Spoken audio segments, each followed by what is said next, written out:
Bismillahirrahmanirrahim. Assalamualaikum warahmatullahi wabarakatuh. Selamat datang teman-teman di video ini. Terima kasih Anda sudah mampir. Kali ini kita akan membahas tentang perkembangan Islam di Afrika Selatan. Salah satu negara yang cukup keren ya di selatan Afrika. Nah, bagi yang baru mampir, sebelum kita lanjutkan, jangan lupa klik tombol like dan subscribe dulu ya. Dukung kami agar kami bisa update terus, semangat terus untuk membuat konten-konten bermanfaat bagi semuanya ya. Oke, ini adalah sebuah slide dibuat oleh murid saya, Naila Karima Putri S, kelas 12 IPA 1. Oke teman-teman, negara Republik Afrika Selatan terletak di benua Afrika bagian selatan, bertetangga dengan Namibia, Botswana, dan Zimbabwe di utara, serta Mozambik dan Swaziland di timur laut. Masyarakat Afrika Selatan secara budaya menunjukkan kombinasi budaya dengan budaya luar, seperti bahasa dan sastranya. Bahasa asli Afrika telah bercampur dengan para pendatang, terutama kolonialisme barat. Ya, Anda bisa lihat bahwa lokasinya pas ada di Tanjung Harapan, di ujung selatan benua Afrika ya. Sejarah masuknya Islam. Di Afrika Selatan dimulai kedatangan kaum muslimin terbagi dalam dua kelompok. Yang pertama dibawa oleh koloni Belanda 1652 sampai 1807 yang terdiri dari imigran seperti budak, tahanan politik, dan pejabat kriminal dari Afrika Barat, Afrika Timur, dan Asia Tenggara. Kaum muslim pertama yang datang ke Afrika Selatan disebut Medicers. Mereka berasal dari Ambon dan Maluku. Mereka datang ke Afrika Selatan sebagai tenaga keamanan, menjaga kepentingan VOC dan orang Belanda. Sebagian dari mereka beragama Islam, namun pemerintah kolonial melarang mereka untuk beribadah secara terbuka.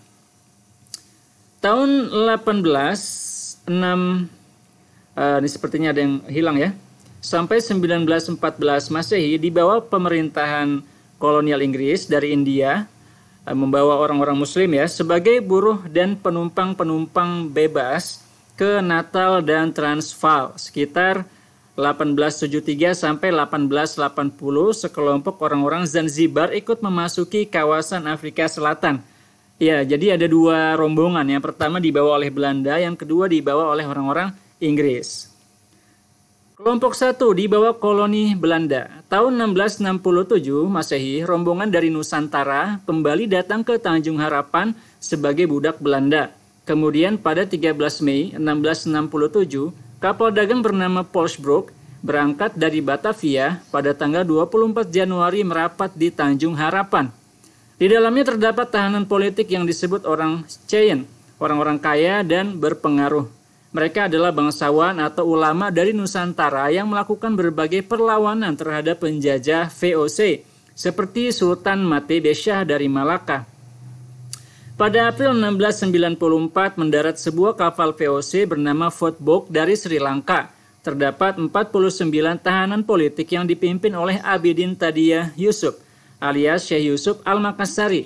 Beliau adalah Muslim Melayu pertama yang datang ke wilayah ini sebagai tahanan Belanda, seorang ulama besar dari Indonesia, dari Makassar. Dia lebih dikenal sebagai pendiri Islam di Cape pada tahun 1694 Masehi, selama diasingkan di Afrika Selatan. Jadi beliau adalah tokoh muslim pertama di Cape atau di Afrika Selatan. Berasal dari Indonesia ya. Pada 2 April 1694 mendarat sebuah VOC, kapal VOC bernama Fort Bogue di Sri Lanka. Oh, ini udah tadi ya. Oke. Kemudian akhirnya Zen Fleet menjadi tempat perlindungan bagi para budak. Oke, beliau diisolasi ya. Tadi kita bicara tentang Syekh Yusuf Makassari. Beliau diisolasi di sebuah kawasan perkebunan Zandvliet.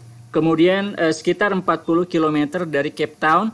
Kemudian Zandvliet menjadi tempat perlindungan bagi para budak yang berhasil melarikan diri. Zandvliet di bawah bimbingan Syekh Yusuf, komunitas muslim pertama yang terbentuk di Afrika Selatan. Namun 4 tahun kemudian pada tanggal 23 Mei 1699, Syekh Yusuf meninggal dunia dalam usia 73 tahun. Jadi beliau ke sana sudah cukup sepuh ya. Jenazahnya dimakamkan di kota kecil bernama Makassar di pinggiran Cape Town. Sepeninggal Syekh Yusuf, seluruh pengikutnya kecuali 2 orang imam dan 1 putrinya dipulangkan kembali ke Nusantara dengan 2 kapal De Liefde dan De Spiegel. Selain Syekh Yusuf, tokoh lain yang berjasa dalam menyebarkan Islam di Afrika Selatan adalah Abdullah bin Qadi Abdussalam. Tuan guru dari Ternate yang bernama lengkap Abdullah bin Qadi Abdussalam dibawa bersama 3 orang lainnya yang bernama Kali Abdul Rauf, Badruddin, dan Nur Iman. Mereka ditawan di Robben Island dengan kesalahan sebagai bandit and Roland, orang-orang yang dianggap berkonspirasi dengan Inggris untuk merongrong VOC. Abdullah bin Qadi dibebaskan pada tahun 1792. Qadi Abdussalam berhasil meletakkan pondasi masjid pertama di Cape Town tahun 1789. Peningkatan tajam jumlah muslim antara 1804 dan 1834 Masehi. Muslim mencapai 1/3 jumlah total penduduk Cape.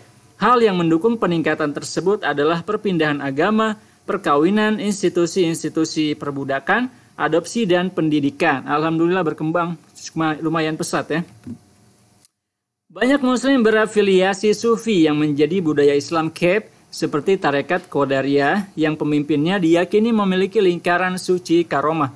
Terdapat sufi-sufi keturunan India, misalnya Ghulam Muhammad Habib, Sufi Sahib, yang telah memberi kontribusi sosial budaya yang sangat berharga. Hingga saat ini, Mausoleum Habibie di Durban telah ditetapkan sebagai sebuah monumen nasional.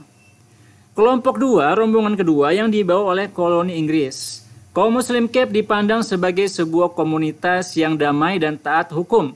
Namun ada kalanya mereka melakukan perlawanan terhadap kebijakan yang dianggap merendahkan. Pada tahun 1840 Masehi, mereka menolak vaksinasi massal. Tahun 1856 Masehi, mereka menentang larangan kota Praja untuk penampilan simbolisasi khalifah di Islam di bawah kepemimpinan tokoh Abdul Burns. Perselisihan pengikut mazhab tahun 1866 sampai 1900 Masehi dan sebagainya. Kaum muslim di Gujarat menerbitkan sebuah surat kabar mingguan religius politik al-Islam antara 1907 dan 1910 Masehi dalam mengungkapkan pemikiran-pemikiran sosial politik dan keagamaan mereka. Terbit juga media Al-Qalam, Durban, Johannesburg tahun 1973 Masehi dan Muslim News Views Cape Town tahun 1960 sampai 1986 Masehi.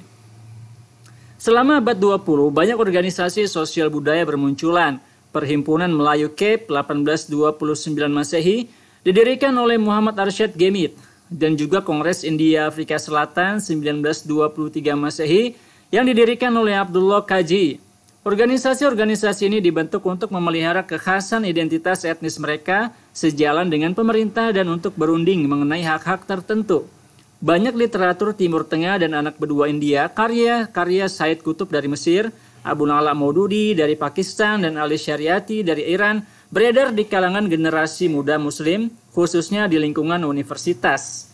Gerakan Pemuda Muslim Afrika Selatan MYMSA didirikan tahun 1970 di Durban dan organisasi lainnya yang mengenalkan sejumlah pemikir-pemikir muslim di dunia lainnya. Lalu muncul kelompok-kelompok muslim Carteris yang mendukung ANC, Kongres Afrika Nasional, maupun kelompok-kelompok Afrikanis yang mendukung PAC, Kongres Pan-Afrika, kelompok Jamiat Al-Ulama yang netral dalam beragama. Pada tahun 1990 berlangsung Konferensi Muslim Nasional yang menghasilkan Front Muslim dan rumusan piagam keagamaan oleh utusan Afrika Selatan untuk Konferensi Dunia tentang Agama dan Perdamaian pada 1992. Masjid pertama yang dibangun oleh Qadi Abdussalam di Cape Town tahun 1789 Masehi. Setelah pembangunan masjid ini, beberapa tahun kemudian jumlah muslim mengalami peningkatan yang pesat. Salah satu naskah Arab Afrika, Bayanuddin, ditulis oleh Syekh Abu Bakar Afandi, seorang ulama Hanafi berbangsa Turki yang datang ke Cape tahun 1863. Kedatangannya atas permintaan gubernur setempat untuk menyelesaikan perselisihan teologis. Saat ini makam Syekh Yusuf terdapat di perkampungan kecil dengan penduduk sekitar 40 rumah. Di tengah perkampungan ini terdapat Masjid Nurul Imam. Masjid ini didirikan pada tahun 2005 oleh mantan Wakil Presiden RI Yusuf Kala. Terima kasih atas perhatiannya dan kunjungannya. Sampai ketemu lagi di video-video selanjutnya. Jangan lupa klik tombol like, subscribe, dan share kepada teman-teman Anda. Wassalamualaikum warahmatullahi wabarakatuh.